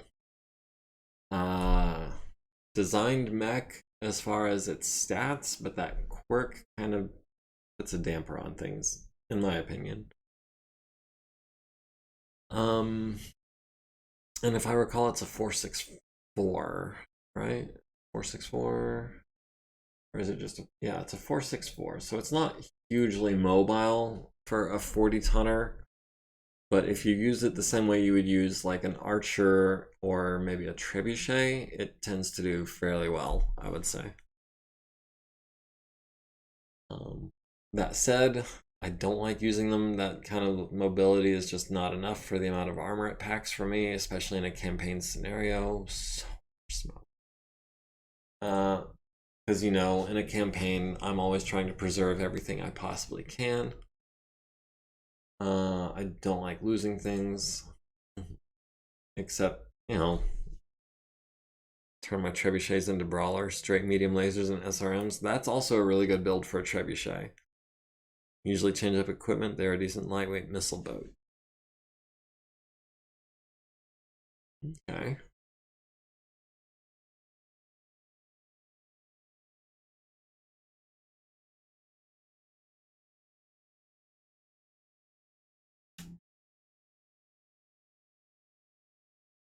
I always do it the other way around. I wonder if it works this way. It does. Cool.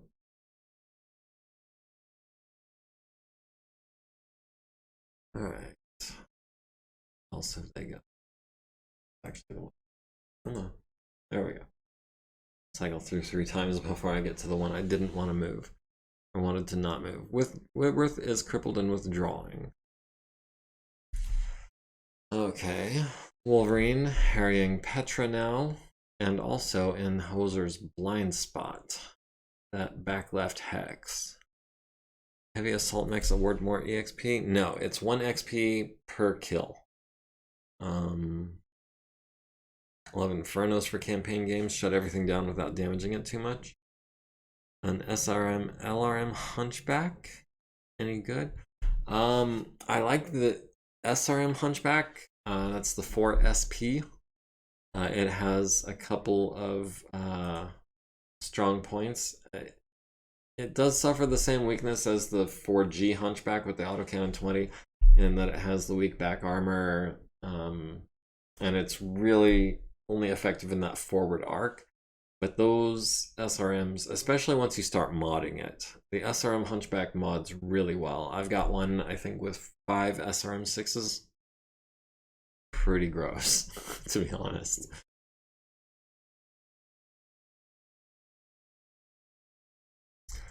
The LRM Hunchbacks I'm less fond of, because they tend to pair LRMs with either an autocannon 5 or something like that, which is just autocannon 5 on a Hunchback just is such a letdown. So I'm not usually an LRM Hunchback kind of guy, but the SRM Hunchback is really nice.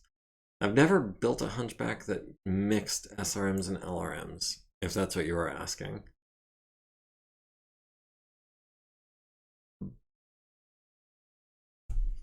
I feel like that kind of takes away a lot of the character of the idea of the mech being, you know, kind of like one punch and done.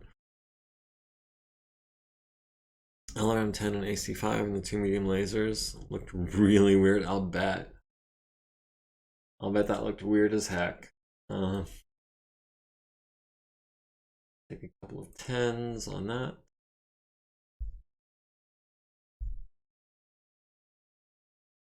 Honestly, I would probably drop the autocannon 5 for more LRMs. Because the autocannon 5 weighs 8 tons, does 5 damage. So that's a less than 1-to-1 ratio. Whereas the LRM-10 weighs 5, does potentially 10. So that's almost a 2-to-1 ratio for damage to weight. So that would be a build that I would consider doing. I think the weirdest LRM build that I ever made was probably a Warhammer. If you swap the SRM-6 for an LRM, or a pair of LRM-5s, I think you can do. And I had also swapped out the machine guns and small lasers for more medium lasers.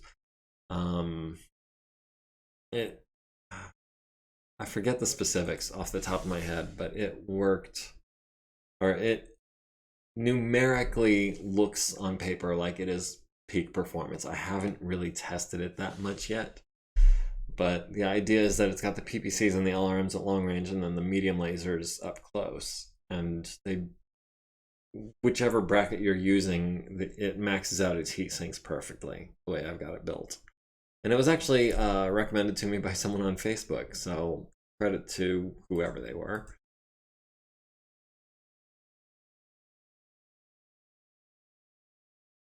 Usually rip the SRM off the Warhammer for LRMs because I find the stock load out of the Warhammer a bit too weird. If I pull the SRM off, I'm usually pulling it off for more medium lasers. And that's just me. But the LRM variant, I'm intrigued by it. But like I said, I haven't really tested it that much. I have one in the Fighting Bulldogs, but it's kind of in a backup lance and doesn't really see much use. So, sorry. We'll take a couple of shots on 12s because I don't think we've got a shot on the Phoenix Hawk. And Hoser, sadly, cannot quite hit that Wolverine, although this Whitworth on 9s, he's in withdrawal, but if we can hit that leg, we can keep him from escaping. But if we do that, he's going to want to start shooting back. He does still have his LRMs. Or, you know, we could get really lucky and get the kill. On 9s. What do you think, Hoser? Glory? I think glory. And an 11, sure, we'll take the shot. Right? Yeah? Okay. Close him down. Alright, yeah. Oh, this looks nice. The Orion hitting, or first of all, the Wolverine hitting him in the left arm. Orion hitting him in the center torso, knocking him down to 4 armor there. Medium laser to the head, going internal, putting on his sensors twice, and I do believe that means he can no longer make ranged attacks. Furthermore, causing him to black out. So that is good. That Wolverine is much less of a threat now. Don't think we get salvage, do we? It depends. We're already 26 rounds in. We have made it maybe like halfway to the top of the map, so we might actually end up destroying enough of them to claim salvage. There is still a Hunchback on the field. That has me worried, and we're running really short on armor at this point. So if we can clear the field, we do get the salvage. Otherwise, I would be hard pressed to even say that we get to keep that archer that's crippled. Curiously, the way I've been playing it though, if we drop below 50% and fail the mission, we technically, I think, wouldn't have fled the field and would get to keep at least our own mech. Stealth Hunchback. Well, it's the middle of the night, so anyone can be stealthy at far enough range. Okay. Hoser. Hosing down the Whitworth with a PPC where his left arm was into the left torso rear, going internal but not critting. And then the Wolverine falling, taking 5 to the center torso, going internal but not critting. And then the pilot now needs a 10 or better to wake up. So yeah, we're definitely going to kick with a +4 pen bonus, -4 bonus, you know what I mean. To the right torso, leaving him with 9 armor there.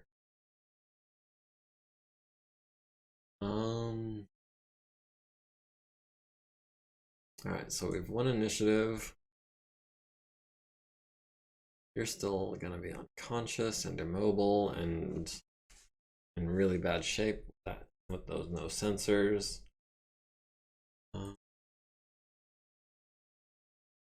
Wyvern, you're just gonna stay there. Keep playing dead, it's safest thing for you. Whitworth is probably going to flee the field this turn. I was kind of hoping to get a last minute kill, but I guess that didn't happen.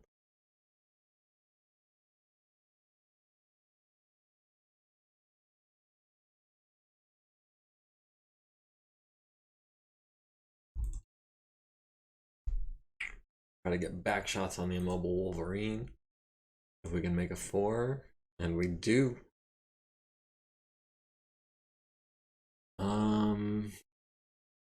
That leaves Hoser. Is it last stand time? I think it might be last stand time. Phoenix Hawk is still a threat. Whitworth did withdraw. Still have the Trebuchet, which hasn't been much damaged. And they still have air cover, which is super annoying. Is there any BV value where the enemy surrenders or gives up? No, our objective is to escape. Failing that, our objective is to destroy all of them. So, if we can clear the field, we win the battle and clear the get the salvage. But other than that, there's only 2 ways off of this field. That's by dropping below 50% or getting 50% off the map. Which, yeah, this is rough mission.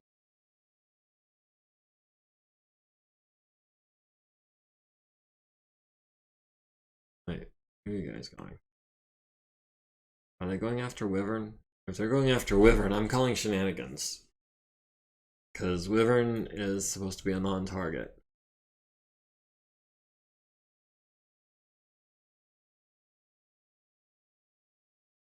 Path forward is a long way to make him. Yeah, we're on Hex. What is that? 38 out of 70, so we're not quite halfway there. If we keep running Reckless, we could probably get away with them from them, but that would mean leaving the Archer behind, and that is the Mark III Archer. That's the one I really don't want to lose. That might be a pilot. That might be a pilot.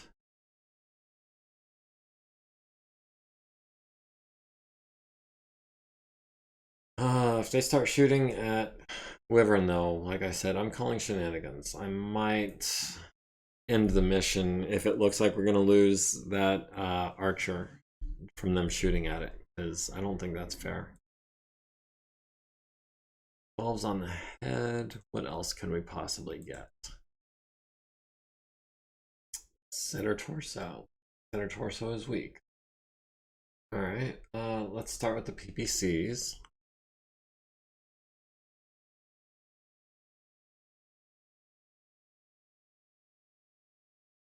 On 5s. And a 5. 3 heat, yeah. We'll have Petra do more of the same. On 2s. Well, should we save the autocannon ammo? We're down to our last 2 shots.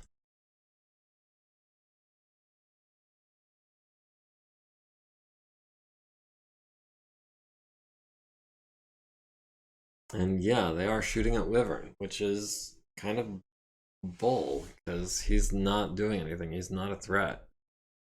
That's not how forced withdrawal is supposed to work. We've got 13s on the Locust, 14s there, 15s, 13s, 12s. We'll take a couple of 12s.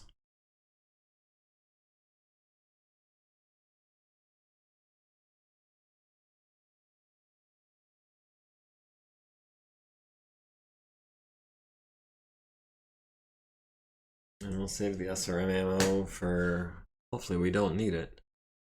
I broke Zellbriggen, how? You shoot on their wounded, they shoot on yours? That's not how that's supposed to work. I didn't think.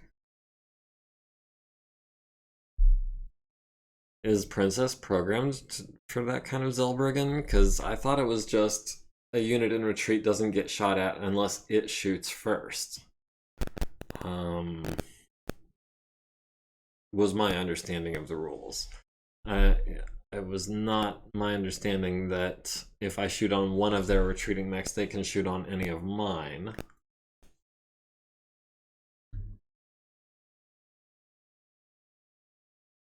They're not clan enemies, so I think that was a joke. Yeah.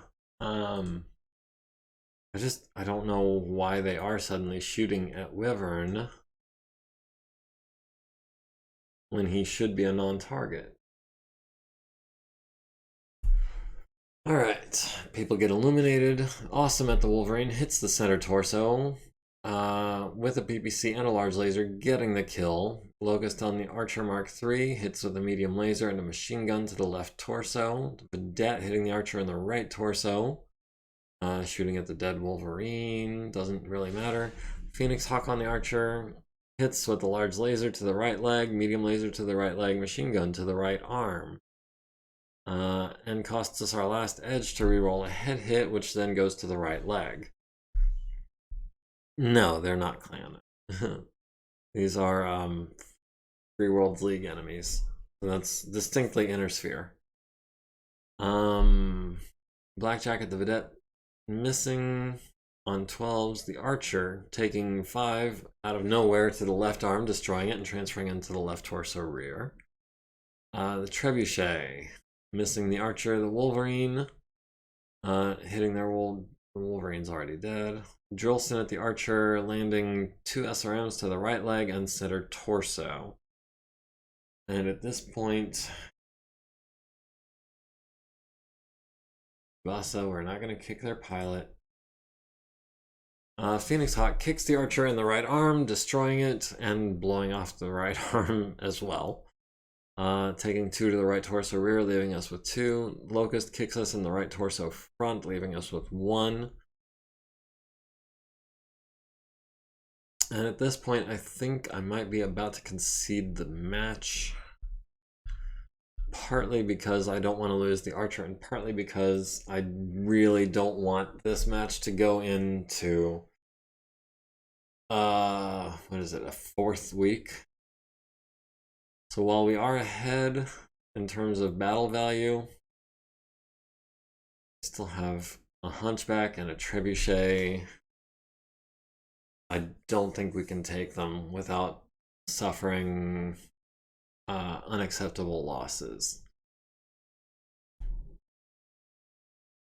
So as much as it pains me, excuse me, we are going to declare defeat. And side note, you need to type defeat again after your opponent declares victory. Yes, so let's not forget to do that, otherwise the battle goes on for another round.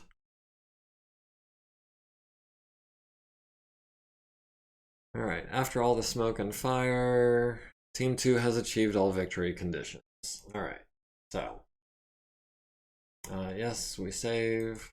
It's only 1 extra click. We did get some kills, we did get some XP, we did lose a lot of armor and some parts. Yeah, they still had the Hunchback, they still had the Phoenix Hawk, they still had the Trebuchet, they still had 3 tanks and the locust, and the infantry, and a bunch of initiative sinks. Our Archer Mark II is in retreat. Their Shadowhawk is in retreat. The Valkyrie made it to the far edge, at least. Shameful display. I agree. I don't know how I could have done that differently. We say no. I think we lose the Archer. Or maybe. But we don't get salvage, that's for sure. Crippled Archer is not a complete loss. Yes, it's been legged, and yes, it's been armed, but it's technically recoverable. So saith the GM. 2 wounds on Wyvern, 1 on Hoser from falling down. Speaking of which, Varank, did you want to consider yourself eligible for a Purple Heart for that, seeing as how you were under fire when you got hurt, even if your injury was not a direct result of getting shot? They tripped me. Alright, so 47 and 54 both go to... Where is... Pedro... Gato. Yes. Why do I have that listed as 40? It should be 39. Number 54. Apparently the other one is not listed as a kill. Pity Purple Heart. Did you see the discussion that happened on Discord regarding that? We were talking about it there. Hermes goes to Petra. 47. Oh, that is the one that was missing. So yeah, that one goes to Tsubasa as well. Alright, so we've got Tsubasa with 2 kills, both wasps, or 3 kills, all of them wasps. We've got Petra with the Hermes, we've got Wyvern with the Hetzer and the Wolverine, and we've got Hoser with the other Wolverine. So, sound fair? Looks good? I like it. Kind of puny that they're all wasps, but it's an EXP. Yeah, and honestly, 3 wasps in a blackjack, like, technically they outtunned you by 50%, so...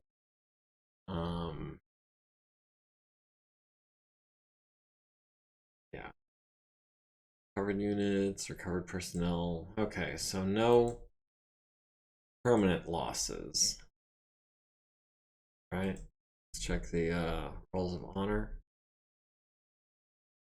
Still just Murdoch and a bunch of soldiers, and Yeonchun's son, vehicle driver. Wrong one. We want active personnel. You know, maybe allowing natural gunnery was a mistake.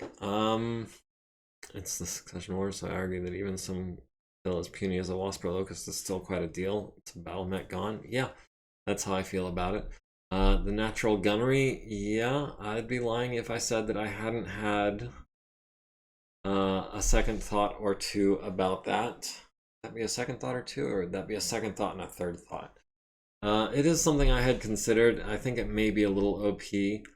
I'm not going to demand or require that you change it, but if you are so inclined, just let me know what you'd like to change it to, and I'll do that. If you want to keep it, I'm okay with that too. I allowed it. I'm not going to go back on my word.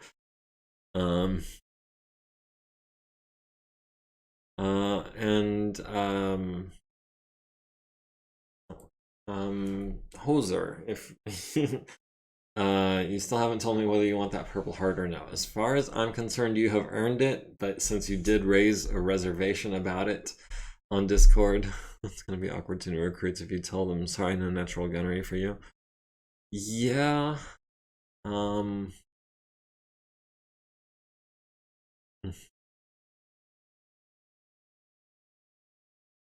I want some extra EXP if I lose it. I said I would take it. Okay, I must have missed that part. So yeah, that is purple hearts for. Gonna be a lot of purple hearts going around. Because let me just double check. You have a purple heart. And for anyone who missed the discussion, the rule is 1 purple heart per pilot. So if you've gotten hurt, you have a purple heart, but that's where I stopped keeping track. Ruby hasn't seen action yet. Frederick French. Yeah. Has actually... Okay. Got wounded in April. So yeah, you should also have a purple heart.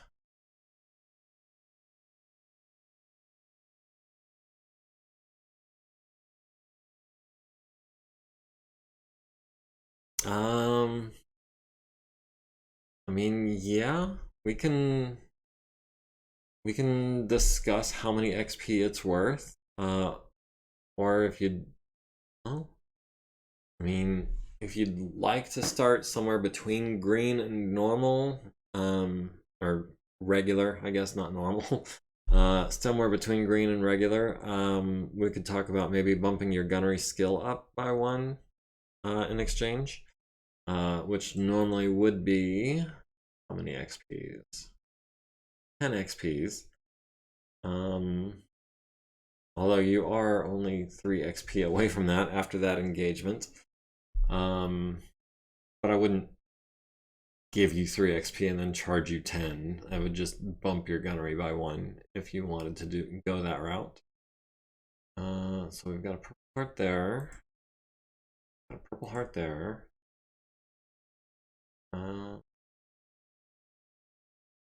Tsubasa, apparently your left foot was injured the other day. So actually, with the purple heart that you would have earned from that, you're actually 2 points away from bumping your gunnery as it is. Alright, we will do that. So we will go with a 4-5? 4-5? That does make you regular, doesn't it?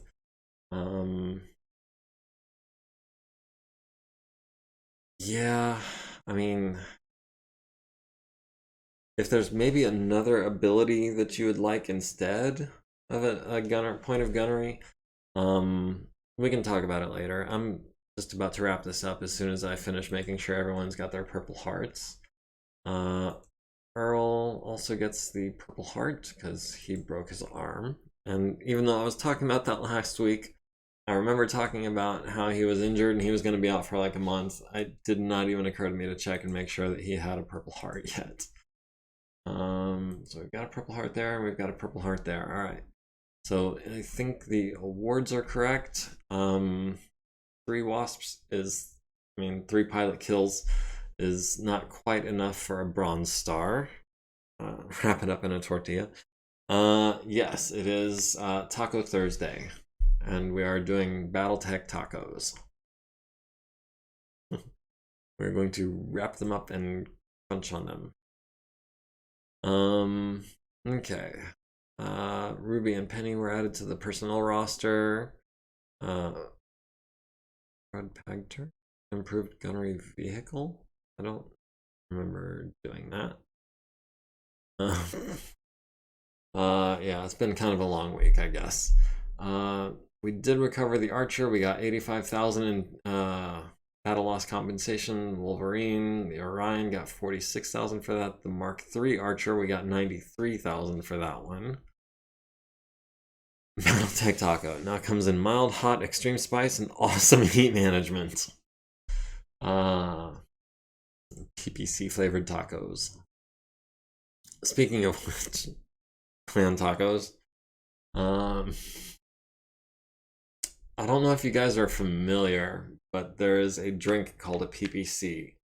And the basis of the drink is, I think, 4 shots of grain alcohol. And then there's a 5th shot of something else added to it, depending on which affiliation you're going with it.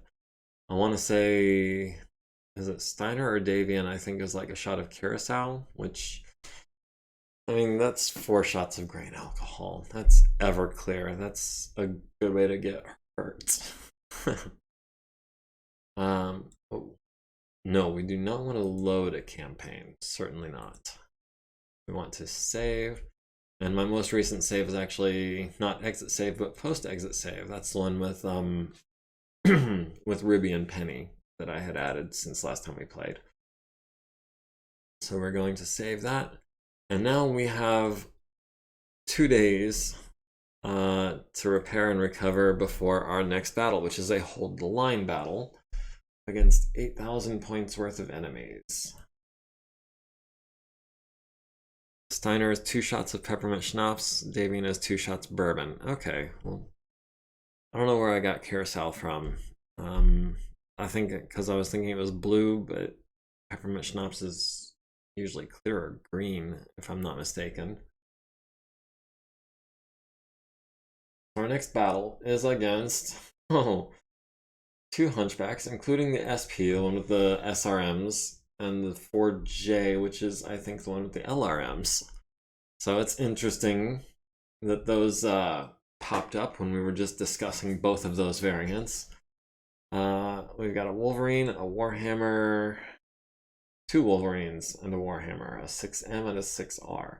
So this is going to be interesting. We are going to fix as much stuff as we possibly can in the next 2 days. And we're going to bring every single mech that we can scavenge, slap together, or scrape into whole. Because this is going to be rough. Oh, we also get a Griffin 1N. So that's cool. Imagine being a 2-gunner and getting stuck in an Ost Scout. Oh man, I didn't even see that. Ost Scout has 1 medium laser or 0? It has 1 medium laser. Okay. I know there's a variant of that that replaces the medium laser with a tag, I think. They're bringing in Ost Scout, my boy. Alright. So this is where we're going to pick up next week. Can a wounded pilot deploy? Hold on, let me just check. Normally I try to avoid it. But you've got some cuts on your right arm. They're not going to affect your piloting or your gunnery. Yeah, I think Fred Jones is going to be deploying. I think Frederick French is going to be deploying. Earl Sinclair with the +2 gunnery. I think we're going to keep on the sidelines. And Jacoby, with some cuts on his chest, I think will also be deploying, provided his mech is ready. Oh. Chuche. Oh, I didn't even notice that there was a new name in the chat, Chuche. I think they can deploy fine. They just start with some wound boxes checked. Yeah, I think it might even be a little bit weirder than that. I think I've noticed some weirdness, and I haven't pinned down exactly how it plays out, but I think you actually start the mission with no wounds, but then when you come back from the mission, it seems like I've seen the timer reset for your wounds. So I'm not positive on this. I haven't tested it, but I think that like if you have a 5-day wound and you heal it down to 2 days left, and then you deploy, when you come back, it's back to a 5-day wound, I think. And again, I'm not sure. Don't take that for gospel. Don't quote me on that. Still opting to get a heavier mech later, like that Atlas. Let's see. The Atlas, where is the Atlas? Yeah, it's in pretty decent shape. Just looking at the TO and E here, I don't know how we're gonna fit that in to our lances, but we'll see what we can do. We might do a reorganization between now and the next mission. But for now, I would like to thank everyone for joining me. Like, comment, follow, subscribe, be part of the community, join the Discord, link is in my bio. And I hope everyone has a good night, y'all.